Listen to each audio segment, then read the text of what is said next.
وقع ديباسمون الدليل باعتبار ثم قرارات باعتبار ثم مجالس وزاريه والناس الكل نعرفوا الفتره اللي عاشت فيها تونس. المهم انه كان بالمفروض في جوان عامين تكون الاشياء دي حضرت وقعت خير والاشياء دي حضرت والبزنس بتاعه حضر. فبالتالي تعدل مجلس النواب على اساس اقر مبدا اعاده رسمله البنك.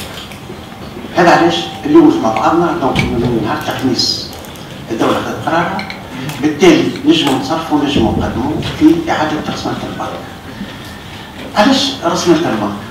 لابد الاوديت نتاعنا اللي قاموا بهم انطلاقا من الاوديت سوسيال، من الاوديت انستيتيونيل، معناتها عمل قائم عمل متكامل وقع.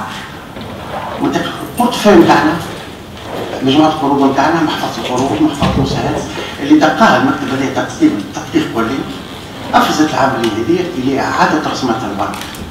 السؤال اللي طرح انذاك هو انه رسمله البنك تحل مشكله الاس تي بي والوضعيه اللي فيها، والا يلزم وضع مخطط اعمال متكامل في مجموعه من البلان داكسيون اللي تخلي البنك تنتعش من جديد وترجع. وبالتالي كانت المرحله الثانيه من التطبيق هذا هو اعداد مخطط اعمال وما يستلزموا لاعاده احنا نقولوا احياء الاس تي بي او تطوير الاس تي بي. ثم مشغولون بالتطبيق هذا. وصلنا دونك الى رسمله في حدود 756 مليون دينار لاعاده الاس تي بي احنا نقولوا لي راسيو، دونك لي راسيو اللي هما ادني دو فاسون اسكيفير وعن وغيره كل ريسبكت. هذا من الناحيه الماليه.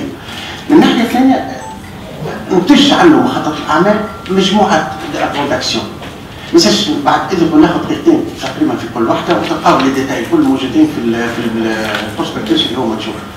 النظام المعلوماتي، النظام المعلوماتي نتاعنا ناقص برشا وماهوش اجور بورتمنتال على بونك سي ديفلوبي. وقع دراسته وقع المخطط نتاعو كيفاش نكملوه على المدى القصير، كيفاش نشوفوا المدى المتوسط، كيفاش نشوفوا المدى الطويل. النقطة الثانية مهمة لا جيستيون دو ريسورس هيومان et la professionnalisation de ressources humaines. احنا في الاس تي بي جانا وقت من الاوقات مع الفيزيون، قعدنا مع الفيزيون خاصة انه لنا خاصة برشا حوايج، جاء الوقت باش نحطوا سياسة بشرية، سياسة تصرف الموارد البشرية، جيستيون دو ريسورس هيومان تتكون من برشا اشياء. نحب نقول منهم زوز وثلاثة، سكون ابل لو ريفرونسيون دي كومبيتونس. ثاني حاجة نعمل كما تعمل البنوك الاخرى سكون ابل بلون دو كارير. دونك تو سا يدخل تحت قلم ما يسمى لا جيستيون دو ريسورس هيومان والا لا بروفيسيوناليزاسيون دو ريسورس هيومان. النقطة الثالثة مهمة زادة، الاس تي بي من نهار تقريبا حوالي 10 سنوات قاعد تقريبا في نفس الحدود الجغرافية نتاعها، نقصد عدد الفروع وانتشارها جغرافيكمون بارلا.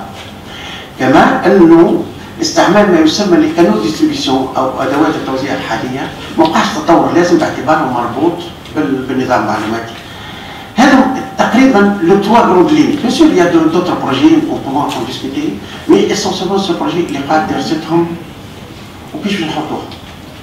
واثر هذا التطور نتاعهم ووضعهم يجعلنا نوصلوا ما يسمى ان بيزنس بلان شيفري.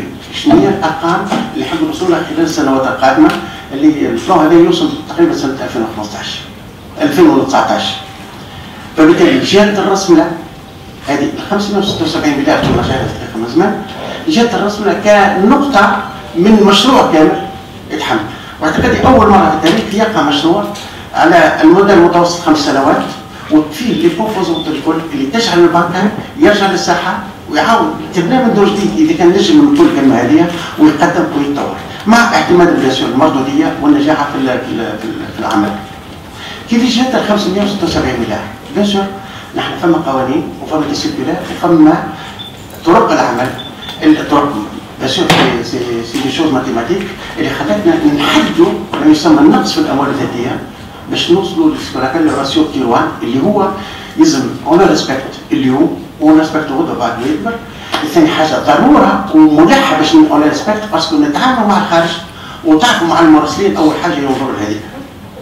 ثاني حاجه قيمنا ما يستلزم من استثمارات في الموارد البشريه، في الموارد التقنيه، في توزيع الفروع، في ما كل هو تكنولوجيا، في ادوات الاتصال الحديثه كلها.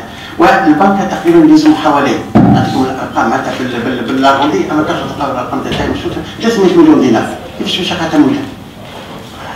انتهينا انه تقريبا يتمول بزياده في راس المال وصل من الكاش فلو دو لا بنك، ناهيك وانه كل سنه تقريبا في السنوات هذه البنك تخرج في حدود 230 235 مليون دينار كشفتوا.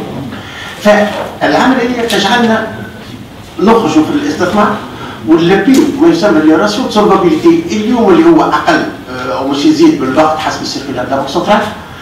بالتالي لازمنا زياده في راس المال في حدود 756 مليون دينار. يقول قائل واش وصلنا له؟ وعلاش وصلنا له؟ وخاصه ما يسمى مربوطه بالتيروار، دونك مش عند الاستثمار. تعرف الناس الكل اللي شركه توصيل البنك تخلقت مع البلاد. تعرفوا الخير الكل شكون بعث شركه توصيل البنك؟ سي عزوز المطري الله يرحمه كان الشيف الكابيني تاع الرئيس بورقيبه. خرجوا باش يعمل البنك باش يطوروا البلاد. دخلنا في القطاعات الكل، يكومبري القطاع الفلاحي. دخلنا في القطاع الكل باش شوي كان عندها تاثير حتى تطور البنك. اخر حاجه قبل ما تلقى استيعاب او ادماج الكلمه تحبها ما تقلقنيش، البنك التنميه الاقتصادي سابقا وبنك البي ان دي تي كانت الشركه توصيل البنك وانا هناك عام 92 93 كنت المدير العام المدير نتاع المساهمات في الاس تي بي. كنا اول اوتيلي في الساحه. نذكركم دار جربه، نذكركم دار شو اسمه دار ميدو، نذكركم سقانس بالاس، نذكركم في طباق، نذكركم في تونس، والناس الكل تعرف في افريقيا في وقت من الاوقات كان ملك الاس تي بي. دونك قبل ما تقع عمليه الاستيعاب او ادماج كنا اول اوتيلي. وكنا نساهموا عاده في التمويل سواء عن طريق البي دي تي او البدات او الاس تي بي في القطاع السياحي. اثر الاستيعاب هذايا كل الحمل على الشركه توصيل البنك. نعرفوا الناس الكل القطاع السياحي تقريبا حتى 2001 2002 كان فيه فلوس وكان يدور دولار. كي نحكي القطاع السياحي نحكي من لي زاجون دو فواياج، لي ترونسبور توريستيك، نحكيو لي سكون ابل لي سونتر دانيماسيون، لي ريستورون، نحكيو هذوما الكل فيهم. تقول انا نحمل القطاع السياحي اعرف نوع من الركود ابتداء من حرب الخليج، مش لازم نحكي الخليج توليكا وبالمره احنا عارفين. فبالتالي لقينا روحنا مع الماس ديكريونس على القطاع السياحي اسي امبورتونت. جات سيكولار دابا سنترال قالوا تقوم اون كريو دي بروفيزيون نيسيسير بور دي زوتيل اللي ما خدموش اكثر من 5 سنوات، وبالتالي وقع احداث مخصصات على الاكلبيه هذو. دونك جات النتيجه السلبيه كلها اثر لابليكاسيون تاع سيكولار دابا سنترال، وخصيصا واساسا وبالاولويه المطلقه على القطاع السياحي. قل في القطاع السياحي احنا مولد البلاد، مولنا البلاد، مولنا القطاع الكل، ومولنا الريجيون كل.